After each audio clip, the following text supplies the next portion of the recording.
Ассалаумағалейкум ме достар, қалайсыңдар? Достар, бүгін неожиданное видео. Бүгінгі видео мен қандай приложенияларды использовать етемін.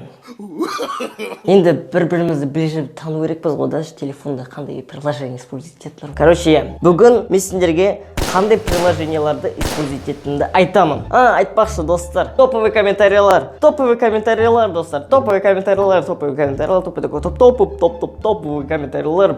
Егер топовый комментариялардың арасында болғыларың келсе, осы видеоның астына мықты комментарий жаз, соны мен күліп алайын, соны оқып, и потом осы видеоға салам. Мына жерде стандартный настройки, радио, стандартный приложениялар. Оны біз бит жібереміз. И мына жерде Нұрболаттың телефоны ашылады дейсің. Бірінші пунктта место тратия времени. Ол папкаде мен деген өз уақытым, менің уақытымда алатын приложенияларды салдым, апардым. Или қалай енгіздім. Инстаграм біріншіден. Инстаграмда көп уақыт алады менің. Так что бірінші орын сол жерге қойдым. WhatsApp, Use Browser, InDriver. Көбісі сұрақ қояды шығар, Use Browser деген не? Use Browser деген ол браузер. Google Chrome сияқты браузер. Негізі менде Google Chrome, Google мен используйтпеймін. Мен Use Browser мен используйтпеймін. Өйткені үйреніп қалдым сол приложение, өйткені тез жасайды сол. Реклама емес, если что. Келесі ол InDriver. InDriver енді білесіздер ғой, енді адамдармен торговаться етемін. Келесі бізде ВК. ВК-ға аз кіремін мен негізі. Мен ВК-ға негізі бір статья оқу үшін кіремін, и все. Новости сол лента. Келесі бізде Play музыка, ояқта музыка жүреді как Play Marketте мен сол приложение скачать етемін. YouTube енді YouTube видео қараймын. TikTokта сендердің активностарында қараймын. Кім менің музыкама клип түсіріп отыр. Flip.kz мен деген керек нәрселер сатып аламын. Продукттар, мысалы, мышкам сынып қаламын, мышканы сатып аламын. Коврик для мыши. В общем, керек нәрселер. Joom тоже сондай интернет-магазин, AliExpress солар сияқты, сол Flip.kz сияқты. Келесі бізде место победителей. Кіріп қалсақ, ішінде PixArt, InShot, Canva. Қазір барлығын анықтап айтып беремін достар. PixArtта мен деген фотомонтаждаймын. Фотомонтаждаймын дегенде изредка. Мысалға маған тез етіп фотомонтаждау керек болады. Сол кезде мен деген фотоны монтаждаймын Photoshopта қосып. Ал негізі уақытым көп болса Photoshopқа кіремін. Келесі бізде InShot. InShotта мен видео монтаждаймын, короткий видеолар, сторис монтаждаймын. Қалай монтаждаймын енді? Видеоны басамын, видео новыйны басамын. Мысалға осы видеоны монтаждағым келеді. Монтаждап болдым, сохранить басамын, сохранить. И күнде міне 640 пиксельді таңдаймын сторисқа. Келесі бізде Canva. Canva деген не достар? Canva деген ол дизайнерлерге арналған приложение. Мысалға сендер визитка жасағың келеді, диплом жасағыларың келеді, стильно, прям дизайнерский жасағыларың келеді. Сол егер сондай затты качественно не істегілерін келсе, Canva-ны қолданамын. Но это только экстренный случай, типа қолым босамай жатқан кезде мен Canva-ны қолданамын. Ал так былай Photoshop менде. Jotterpad. Ішінде мен өзіме керек нәрсе жазамын, сценарий жазамын. И болды, все, сценарий жазамын, ояққа шыққаннан. И сол советтерді бүйтіп не істеп аламын. Kiwi кошелек деген екен білетін шығарсыз да енді.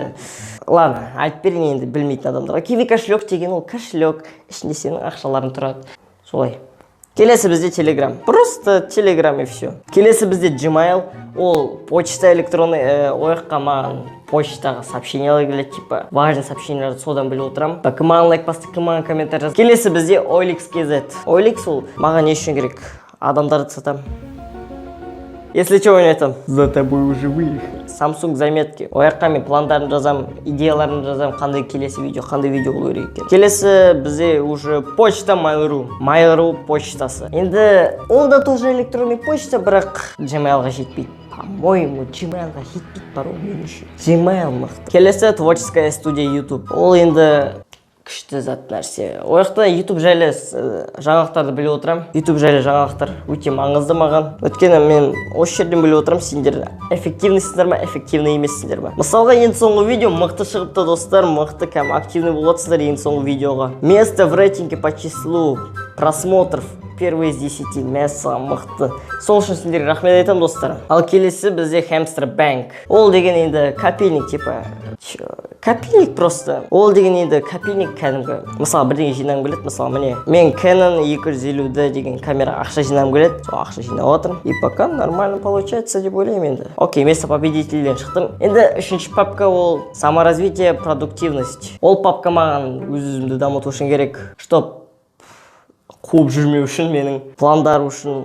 Мысалға бірінші осы успех жизни деген ол кітап мен үшін кітап типа ішінде советтер толып тұр, оффлайн, причем интернетсіз осыған кіріп бірдеңе оқысаң болады. Мысалға, правила сохранения энергии. Оқиғал. Не тратить время на жалость себе. Вы никогда не увидите, как сильно духом человек жалеет. Мына жерде күшті советтер, достар. Бұл реклама емес, сізче мен деген маған ұнайды осы приложение, өйткені осыдан көп нәрсе не істедім, қараңыз.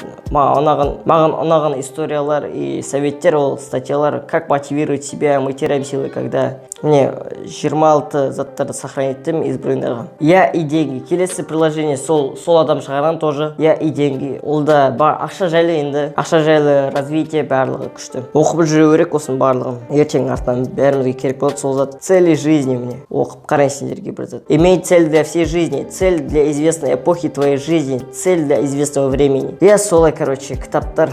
Ал үшіншісі приложение, ол список дел. Список дел. Ол күнімді жоспарлауға көмектесетін приложение. Айтпақшы достар, күнде жоспарлау жайлы. Мен деген күндерімді қалай жоспарлаймын деген видео шығарайын деп тұрмын бұйыртса. Егер сол видео сендерге қызық болайын деп тұрса, осы видеоға 5000 лайк жинап тастаңдар. Мен күндерімді қалай жоспарлаймын деген видео шығады. Енді өз-өзін дамытқысы келетін адамдарға айтып отырмын мен. Ал егер сен дамығың келмесе, просто өміріңді құртқың келсе, дым баспай ақ қой. Осы видео ұнаса лайк бас. Келесі бізде Теле2. Өткені мен сим-картам Теле2 болды. Wi-Fi барды. Ол в смысле? Не.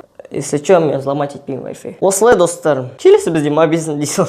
Осылай, осымен видео аяқталады. Сендерге осы видео ұнады деген ойдамын. Өйткені сендер уже біліп қойдыңдар менің телефонымда не бар екенін, қандай приложенияларды использовать етемін, қандай приложение пайдалы біздерге, соларды көрсеттім. В общем, блогер қандай приложение использовать ететінін көрсеттім сендерге. Енді осы видеоға аямай лайк басыңдар, каналға тіркеліңдер, тіркелмесеңдер, давайте барлықтарыңа пока-пока, чао.